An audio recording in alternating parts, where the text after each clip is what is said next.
दुनिया भर में जितने भी तानाशाह हुए हैं उनकी जीवनियाँ पढ़ रहा हूँ और एक चीज़ मैंने कॉमन पाई कि सबने आने के बाद दो चीज़ों पर सबसे पहले नियंत्रण किया।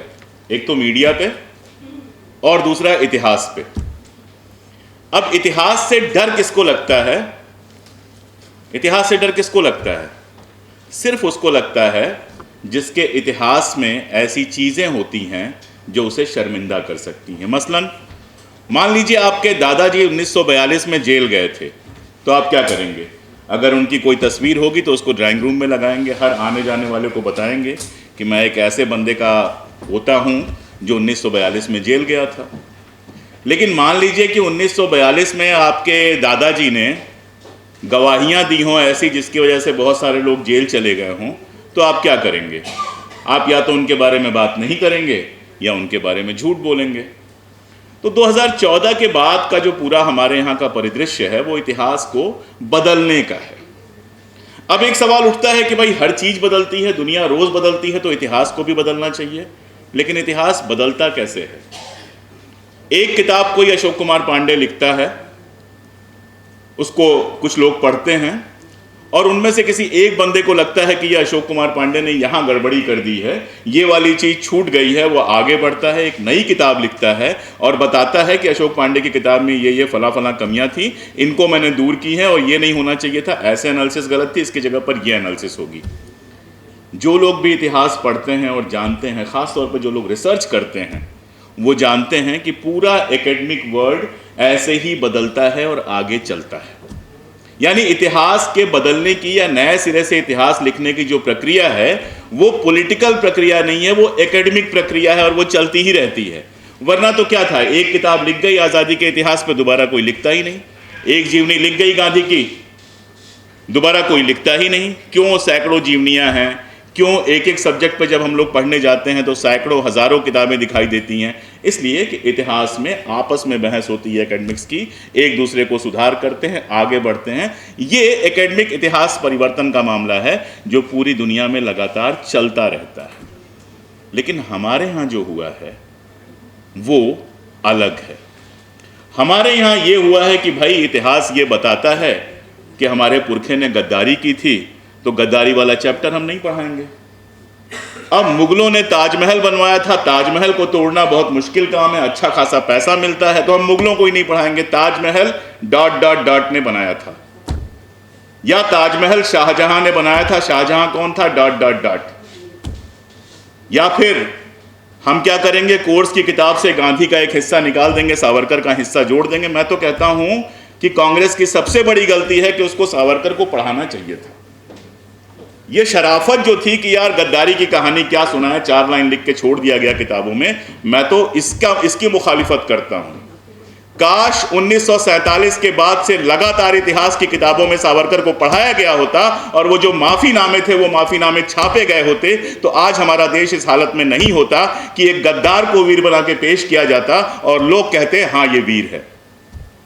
दरअसल 47 के बाद हुआ क्या, जो पहली सरकार ही बनी, राष्ट्रीय सरकार, जिसमें श्यामा प्रसाद मुखर्जी भी शामिल थे, जिसमें डॉक्टर अंबेडकर भी शामिल थे, वो इस भाव से बनी थी कि चलो आज़ादी की लड़ाई बीत गई, अब आज़ादी हमको मिल गई, अब जितने तरह के रंग हैं सबको साथ में समेट के आगे बढ़ते हैं। उन्हें नहीं मालूम था कि कुछ रंग ऐसे होते हैं जो अपने आजू बाजू किसी और रंग को बर्दाश्त नहीं कर सकते हैं, जो सारे रंगों के ऊपर छा जाना चाहते हैं। वो तब तक दब के रहते हैं, तब तक शरीफ बने रहते हैं जब तक उनके हाथ में पावर नहीं होती है। और इसका उदाहरण जो लोग आरएसएस को 30 साल पहले से जानते हैं वो जानते हैं कितनी शराफत से हमारे घरों पे आते थे। वो फला कार्यक्रम है, 100 रुपये चंदा ले जाते थे और बड़े प्यार से रहते थे। कॉलोनी में यही छवि थी कि बड़े शरीफ लोग हैं। अब जब पावर आई है तो देखिए कौन किसके घर जाता है। नंबर 1। नंबर 2, मीडिया का अपना एक रोल है। जैसे वंदना जी कह रही थी सड़कें बहुत अच्छी बनी हैं, नो डाउट सड़कें बहुत अच्छी बनी हैं, लेकिन हमको समझना पड़ेगा कि ये सड़कें बहुत अच्छी इसलिए बनी हैं कि वो जो 1 करोड़ की कार बिक रही है वो चलेगी किस पर? 1970 में अगर ऐसी सड़कें होती तो उसका हम क्या करते? 1970 में वैसी सड़कें थी जिसकी उस समय ज़रूरत थी। 1940-45 के बाद 1950 में नेहरू के ज़माने में वैसी सड़कें बनी जिसकी हमें ज़रूरत थी, जो गाँव से शहर को जोड़ने वाला खड़ंजा बना। वो खड़ंजा अगर नहीं होता तो हमारे बाप या उनके साथ के लोग शायद पढ़ भी नहीं पाते। सरकारी स्कूल खुले, सरकारी अस्पताल खुले, जहां मैं पैदा हुआ, जहां हमारी पीढ़ी के पता नहीं कितने लोग पैदा हुए। अगर मुझे उसी तरह से पालना होता जैसे आज प्राइवेट सेक्टर के भरोसे लोग पल रहे हैं, तो शायद मेरे पिता इतना पढ़ा लिखा नहीं पाते। तो उस समय वो चीजें बनी जिनकी जरूरत थी और उसका कोई प्रचार नहीं किया गया। आज वो बन रही है क्योंकि बाजार को गांव गांव पहुंचना है। हम सब दिल्ली में बैठे हैं, लेकिन हम सब की जड़ें कहीं ना कहीं गांव से जुड़ी होती है। गांव में पीने का पानी गायब हो गया, लेकिन कोका कोला मिलता है। अभी हाल की बात है, एक गांव में हम लोग गए हुए थे, तो यही पूछा गया, कोका कोला पिएंगे? आश्चर्यजनक हूं मैं, आश्चर्यचकित हूं। जहां दूध पूछा जाता था वहां अब कोका कोला पूछा जाता है। नमकीन के पैकेट पहुंच गए, लेकिन भूजा गायब हो गया जो घरों में मुफ्त में होता था। तो ये जो नमकीन के पैकेट को, ये जो कोका कोला को गांव गांव पहुंचना है, सड़कें नहीं होंगी तो कैसे पहुंचेंगे? कैसे पहुंचेगी पेप्सी गांव गांव? कैसे मल्टीनेशनल्स हमारे गांव गांव पहुंचेंगे? इसीलिए 90s के बाद, लिबरलाइजेशन के बाद जिस तरह से चमकती हुई बंद सड़कें दिखी हैं, या चमकती हुई बहुत सारी चीजें दिखी हैं। जैसे मैं अपने शहर में जाता हूं, मॉल दिखता है और लोग दिखा देखा हमारे यहां मॉल बन गई। लेकिन हॉस्पिटल की हालत यह है कि नांदेड़ जैसी जगह पे और नागपुर जैसी जगह पे दवाइयां नहीं है, इसलिए लोग मर जाते हैं। दरअसल मैं ये सब बातें सब लोग जानते हैं, कोई नई बात नहीं कह रहा हूं, लेकिन मैं कह बस इसलिए रहा हूं कि हमें देखना भी सीखना पड़ेगा, क्योंकि मीडिया ने हमारे चश्मे नहीं, हमारी आंखें ही बदल दी हैं। हमको विकास का जो मतलब लगता है वो विकास है नहीं। वो एक खास तरह का मॉडल है कैपिटलिस्ट को लगातार एनरिच करने का। उनका जो मॉडल ऑफ डेवलपमेंट है उसी को पब्लिक में स्वीकृत करा लेने का, जो लगातार लागू हुआ है और जिसके लागू होने के बाद हम लोग भी कई बार कहने लगते हैं हाँ विकास तो हुआ है। विकास तो तब होता जब इस देश में प्राइमरी एजुकेशन इस तरह से अवेलेबल होती कि बाप चाहे कुछ भी करता हो, बाप चाहे चपरासी हो, चाहे प्रिंसिपल हो, बाप चाहे सड़क पे काम करता हो, लेकिन हर बच्चे को शानदार प्राइमरी एजुकेशन मिलती, तो मैं कहता कि इस देश में विकास हुआ है। और ये मैं इर्रेस्पेक्टिव ऑफ गवर्नमेंट्स कह रहा हूं, इसमें मैं किसी को नहीं बख्श रहा हूं। मैं बार बार कह रहा हूं 90s के बाद, और 5 मिनट बाकी है मेरे पास, और आखिरी बात कह के मैं अपनी बात खत्म करूंगा। थोड़ा सा फिर से सोचिए, 90s के पहले लोग पढ़ रहे थे, लिख रहे थे, लेकिन तनख्वाहें कम डिस्कस होती थी। 90s के बाद एकदम से आया प्राइवेट सेक्टर, हर आदमी इंजीनियर बनने लगा। मेरे पिताजी फिजिक्स के प्रोफेसर थे, तो मुझे याद है एक बार उनका स्टूडेंट मिलने आया तो उन्होंने पूछा इंजीनियरिंग तो नहीं कर रहे हो? वो इतना चिढ़ते थे, जो गली गली इंजीनियरिंग कॉलेज खुले थे। सबसे पहले महाराष्ट्र में शुरू हुआ था, हर आदमी महाराष्ट्र में इंजीनियरिंग करने जा रहा था, तो पूरा मार्केट फैला।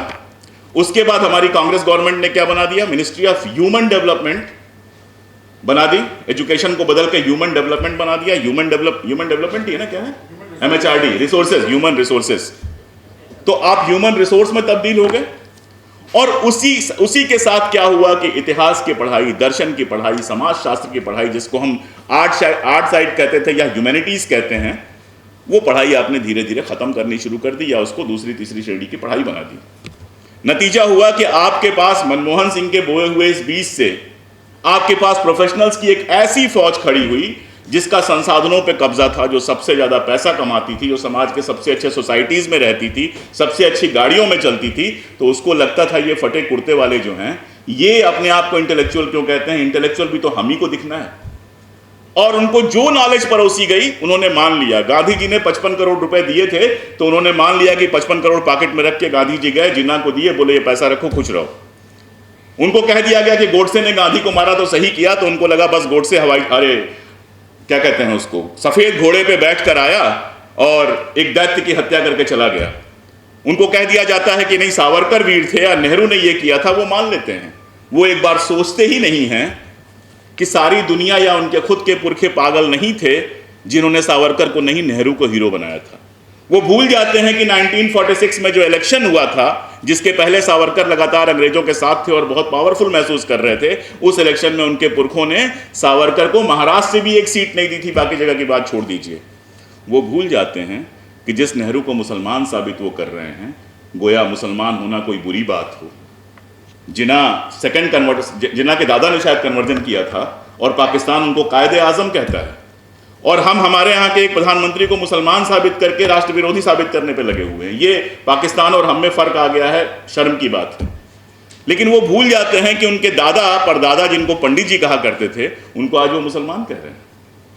ये सारा कुछ इसलिए हो रहा है क्योंकि समाज के अंदर से शिक्षा का जो पूरा एक प्रोसेस था, जिसमें आप इतिहास पढ़ते थे, इवन इंजीनियरिंग कॉलेजेस में भी ह्यूमैनिटीज का एक डिपार्टमेंट हुआ करता था जिसमें आप इतिहास पढ़ते थे, बाकी सारी चीजें पढ़ते थे, उसको नई शिक्षा नीति के नाम पर, ग्लोबलाइजेशन की पॉलिसी के नाम पर खत्म कर दिया गया। इसीलिए यहां मैं अपनी आखिरी लाइन कह के खत्म कर रहा हूं कि आज ठीक है, हमारे सामने एक दैत्य दिखाई दे रहा है, ठीक है, उससे आपको लड़ाई लड़नी है, फांसीवाद का एक पूरा दैत्य आपके सामने दिखाई दे रहा है, लेकिन याद रखिए कि सिर्फ प्रतीकों की लड़ाई नहीं लड़ी जा सकती।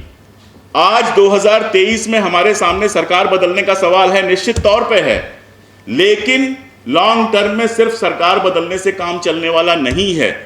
मैं बहुत क्लियरली इस बात को कह रहा हूं कि एक बार पूरी तरह से हमको, मैं ठीक है इतिहास लिखने लगा मैं, लेकिन बेसिकली मैं अर्थशास्त्र का विद्यार्थी हूं, जो पुराने लोग हैं जानते हैं, एक बार हमको डेवलपमेंट के इस पूरे मॉडल को चैलेंज करना पड़ेगा। एक बार ये सवाल पूछना पड़ेगा कि ये डेवलपमेंट का पूरा मॉडल जो है क्या आगे नए राक्षस पैदा नहीं करेगा।